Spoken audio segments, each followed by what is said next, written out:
tema de la historia de los videos. Steven Pitalo, thank you very much for accepting this invitation to NTN24. My pleasure. So let's start asking about this birthday, this special day for MTV. They started bringing something that we didn't have at the time. Why was it so big when we had for the first time MTV? I think it's because there was no centralized place to see music televised. Now, you had, for years and years, you had your shows like American Bandstand, etc., where you had live performances. In Europe, you had Top of the Pops, etc. But what MTV did was take all these clips and put them on one after another, and basically it was billing itself as FM radio for television, which some people didn't think was going to work, other people thought it was brilliant, and some people derided it as nothing but commercials for music on television. But quickly, the different markets started to see right away the impact of MTV. Now you got to remember, when they went on the air in 1981, they were on just a few markets, and they were not on the air in LA and New York. That didn't happen for a couple of years. But these small pockets of cable stations that had MTV, these cable networks, they noticed right away that kids were running to the record stores asking for these groups that nobody was asking for before. They had to go in the back of the record store and get out the Duran Duran, the Flock of Seagulls, you know, Thompson Twins, stuff like that, that people, they didn't even know. You know, they were like, where are these kids finding this out? And the answer was MTV. What elements do you think facilitated that blooming and the fact that MTV became what it became? And what were the obstacles at the time? I read something in which you mentioned something about the technology that was not all that back in the day. Well, the earliest music videos were very performance-based. It was very simple, put a camera up, get a few shots of the band, and that was the idea of it. In London, the record labels there already had what was called international clips that they would shoot for their bands that they were releasing albums all across Europe. When you release an album in Europe and you have to do it all across the continent, all simultaneously, you can't have the band in every single place to be on every single television show that they have. So they created this network of, let's do our international clip and we'll send it to all of them and they'll all show it simultaneously.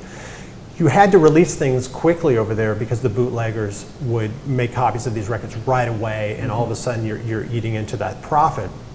So by the time somebody decides to do an all music video channel, the bands that were in London already had this gigantic catalog. So there were some in the United States. I mean, to be honest, there were, you know, Tom Petty, Stevie Nicks, Rainbow. There were a few bands that were really moving along already.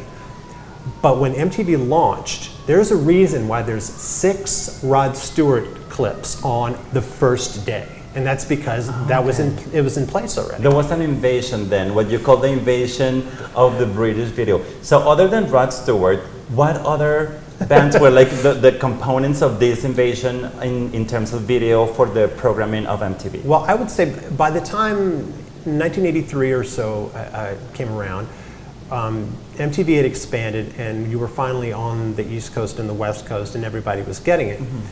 Bands like Culture Club, the Eurythmics, Flock of Seagulls, there were all and some of them were referred to as haircut bands to a certain extent, which, you know, is not really fair because, I mean, in the end, it was a visual image that was matched to their music. But it's fair to say that the British invasion, the new British invasion in the mid-'80s was totally due to MTV's exposure of these artists. I mean, the Eurythmics' Sweet Dreams Are Made of This is a fine song in its own right. Yes. But the music video, with a very arresting visual of Annie Lennox in a crew cut and a Culture Club clip of Boy George, you know, these androgynous images were very arresting at the time and intriguing to people. And did it sell a lot of records? Yes, it did. You had even someone like the Stray Cats, which is an American band, but they went to Europe and they went to London and made a name for themselves there. And their video, their early videos directed by Julian Temple, who's a British filmmaker, that made all the difference too. So their videos also have a sort of a European look to them as well. And that is the reason why there is a jump from the first stage where you say that it was just basic videos where they shot just people on stage, to the developing of a theme, of a story, the fact that they started working with directors that now today are huge in the industry. Is that the reason why they found the necessity to improve in terms of the quality of the video here? Well, I think the quality of the video was just a natural progression of the form. I think once MTV was on the air, people were seeing these clips, and automatically people were thinking, oh, okay, well, this is a new, somewhat open forum that we can try things. And what a lot of the directors have told me in my research is that when you have a forum that the rules aren't exactly set in stone, there's room for experimentation. And that was one of the things that the labels allowed them to do in the early days. They would give them a budget, say, take the band, go make something, make it interesting, and come back. And that was it. And because there was no set form or formula as to what would make a successful video, the directors would try anything and everything. I mean, some of the more interesting ones, like say Duran Duran. Duran Duran had very stylized videos in exotic locales with interesting backgrounds, etc. Yes, exactly. And there's a lot going on in there.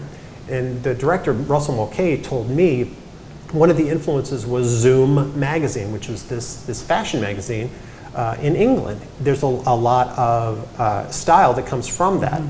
And all directors had that sort of thing. Director David Mallet, who did Def Leppard videos, said that he was very influenced by comic books. And you can see some of the comic book oriented backgrounds and forms in those early Def Leppard videos. So what's great about it is that, and one of the filmmakers pointed this out to me, all of a sudden you have short form filmmaking that's being accepted, not only accepted, but being broadcast to millions of people. It became this opportunity for people to spread their wings filmically, and we ended up getting this amazing breadth of talent and images on television all the time. Is this a period also in which stars realized how important and how helpful the video was to them? And is that the reason why we had people like Michael Jackson, like Madonna? Because sincerely, if we think about them without the presence of video, back in the day, they would have never been as big as they were. Well, I think you can take that on a case-by-case basis. I think Madonna is a very good argument for a person with a certain amount of talent who had a certain look and had a decent voice, but knew that this medium she could expand. I saw once a panel in the early 80s of music performers, and they were all talking about, you know, what is this music video, what's going to happen, and one of the performers was saying, I don't think it's fair that I have to be an actor now, sort of. And there, to rebut that, is Madonna, who's automatic. She jumps in and she says, well, you're a performer, you know, that is what you are doing. So why would you think that the visual part of it is something that you don't have to own up to, that you don't have to take care of? You do. And it was a very good point. Now, there are plenty of examples of people who came in the MTV era and flourished, you know. I mean, Michael Jackson, to be fair, was an extraordinary talent on several different levels. And one of them being he knew that music video was something that he can embrace and that he was good at, and then he can make, you know, jump off of the screen, which he did. Now, for every one like that, you have someone like, let's say, Journey. Journey has wonderful songs, great pop songs. Their videos, they're not that interesting, and after a certain period of time, they you know, continued success, but they weren't a video band. A band like Boston, no videos at all, and they felt a slip at a certain point. There are some people who did not want to do it at all. Now, to their credit, someone like the Rolling Stones, well, they decided they were going to come in and do something large. They had done some fairly interesting performance clips, but then they teamed up with Julian Temple, and they created an incredible video for an okay song, Under Cover of the Night. That was a massive hit for them.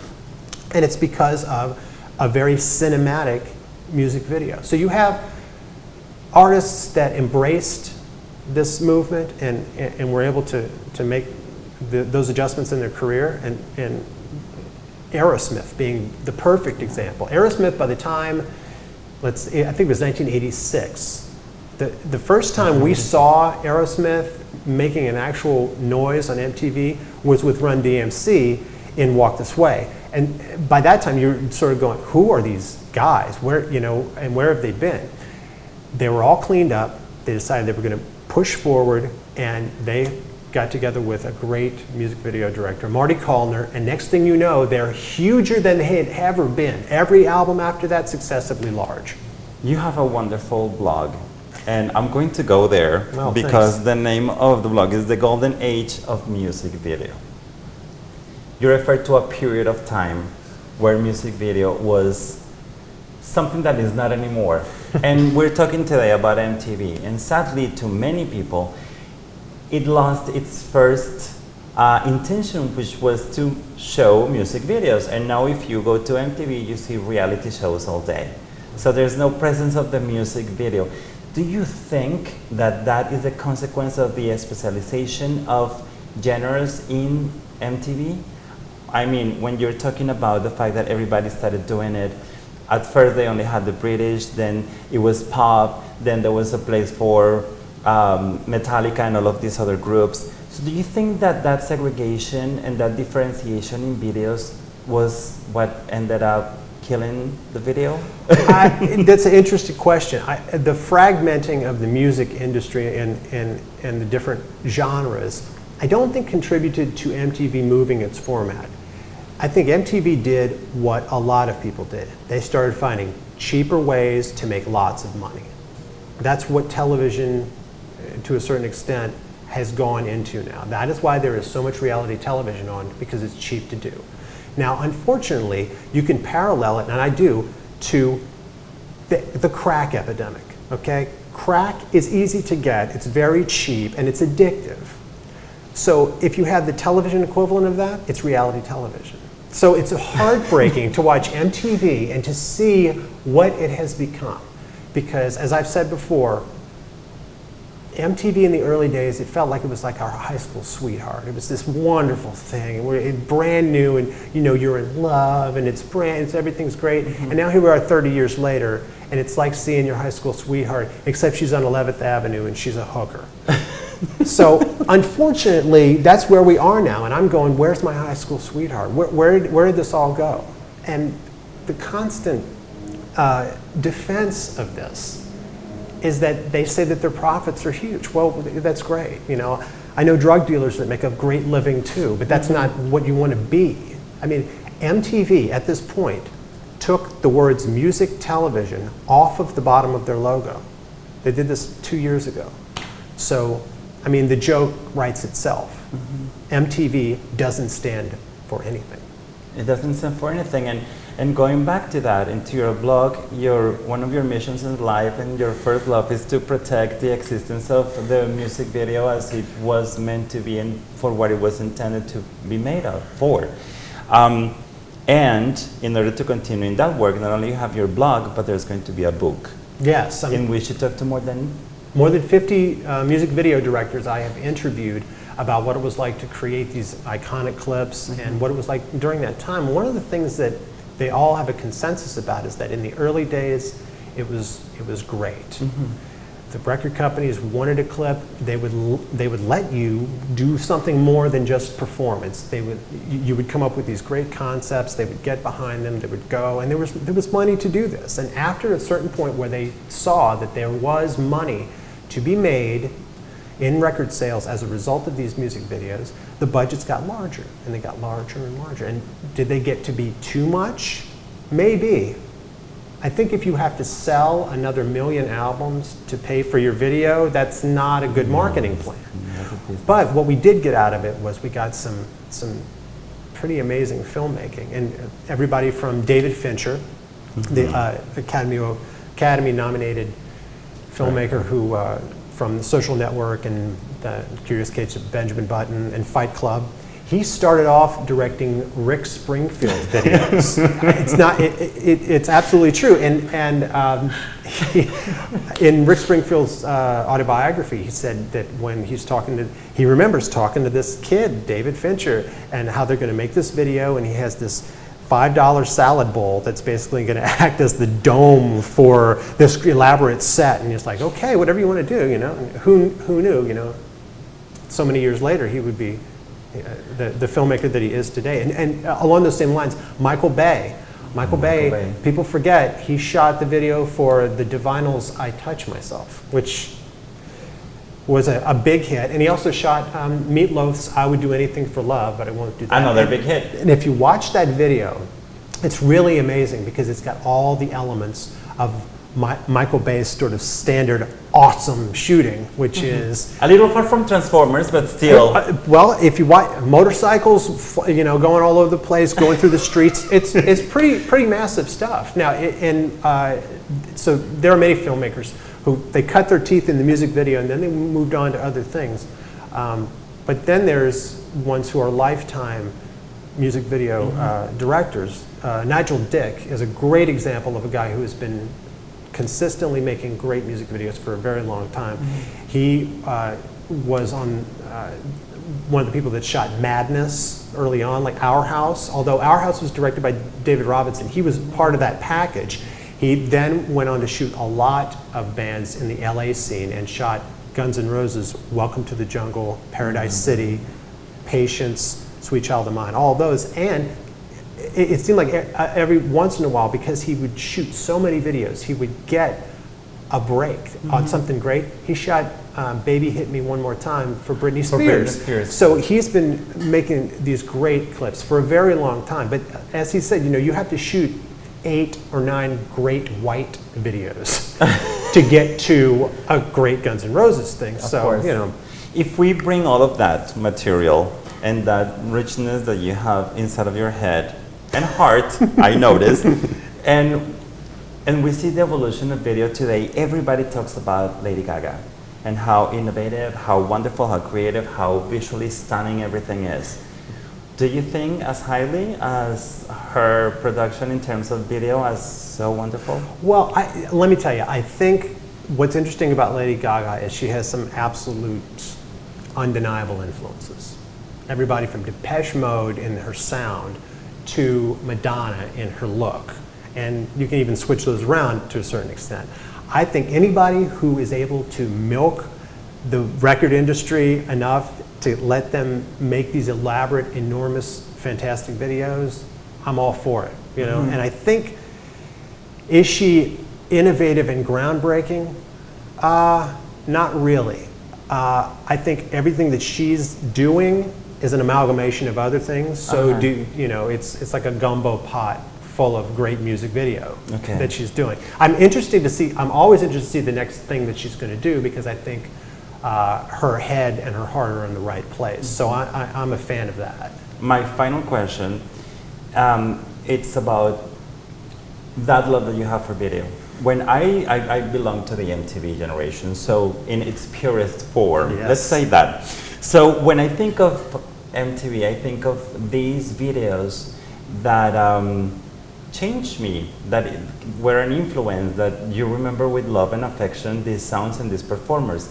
But you have an insight with the directors, with the performers, with everybody that has been involved with these videos. So according to you, what would be, in these 30 years of history of MTV, the best video?